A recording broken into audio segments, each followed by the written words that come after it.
आशेचा रेशमी धागा विणताना डॉक्टर जोगेश देवरी, पद्मश्री 2026, एक सेरिकल्चरिस्ट ज्यांनी साध्या घरगुती रेशीम किड्यांच्या पालनाचं एका समृद्ध उद्योगात रूपांतर केलं. सुरुवातीला त्यांनी आपल्या आईला रेशीम कातून संघर्षमय उदरनिर्वाह करताना पाहिलं. तेव्हा त्यांना जाणवलं की निसर्गाची अनिश्चितता शेतकऱ्यांना गरीब आणि असुरक्षित बनवते. लहानपणापासून मी माझ्या आईला एरी रेशीम किडे पाळताना पाहिलंय. तेव्हापासूनच मला त्यात रस वाटू लागला आणि मला नेहमी असं वाटायचं की जर मला कधी संधी मिळाली तर मी या क्षेत्रात काहीतरी अर्थपूर्ण करण्याचा प्रयत्न करेन. त्यांनी हे बदलण्याचा निश्चय केला. एक पाऊल पुढे टाकताना अधिक कणखर, कमी देखभालीच्या व जास्त उत्पन्न देणाऱ्या एरी रेशीम किड्यांना प्राधान्य दिलं. पण एक अडचण होतीच, केसरू आणि एरंडाच्या पानांची हंगामी उपलब्धता.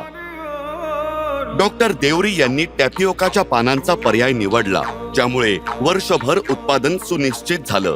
ते केवळ मूलभूत शेतीवरच थांबले नाहीत. त्यांनी हस्तचलित चरख्यांच्या जागी मेकॅनिकल मशीन्स आणली आणि कोक्राझार येथे इंटिग्रेटेड बोडोलँड सिल्क पार्कची स्थापना करून आधुनिक मशीन्सना प्रोत्साहन दिलं. शेतकरी आणि तरुणांना प्रशिक्षित करून मोठ्या प्रमाणावर उत्पादन वाढवलं.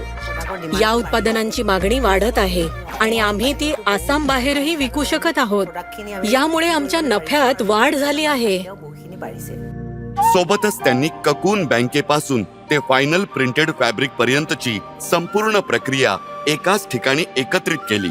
यामुळे शोषक मध्यस्थ नाहीसे झाले आणि लाभ थेट कारागिरांपर्यंत पोहोचला. त्यांच्या प्रयत्नांमुळे 1600 गावांमध्ये एक मूक क्रांती घडून आली, ज्यामुळे महिला प्रमुख निर्णयकर्त्या आणि आर्थिक नेतृत्वकर्त्या म्हणून सक्षम झाल्या.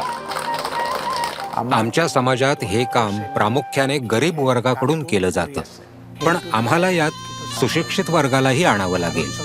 भारत सरकारनेही पुढाकार घेतलेला आहे.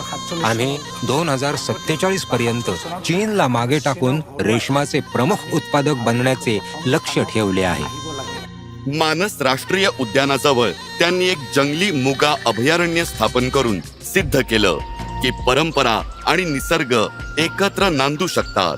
माझं स्पष्ट म्हणणं आहे की जर उद्या मोगा नाहीसा झाला तर आम्हाला आर्थिक नुकसान तर होईलच, पण आम्ही बिहू देखील साजरा करू शकणार नाही. जर आपण एरी आणि मोगा गमावले तर आपण आपल्या सांस्कृतिक ओळखीचा एक भाग गमावू. डॉक्टर जोगेश देवरी एक दृढनिश्चयी सेरिकल्चरिस्ट आणि समाज सुधारक, ज्यांनी पुढील पिढीसाठी रेशीम व्यवसाय एक आकर्षक पर्याय बनवला, जेणेकरून आसामी रेशीम हा एक जागतिक वारसा म्हणून टिकून राहील. एरी आमचे भविष्य आहे, मोगा आमची आशा आहे आणि मलबेरी आमची क्षमता आहे. डॉक्टर जोगेश देवरी, पद्मश्री 2026.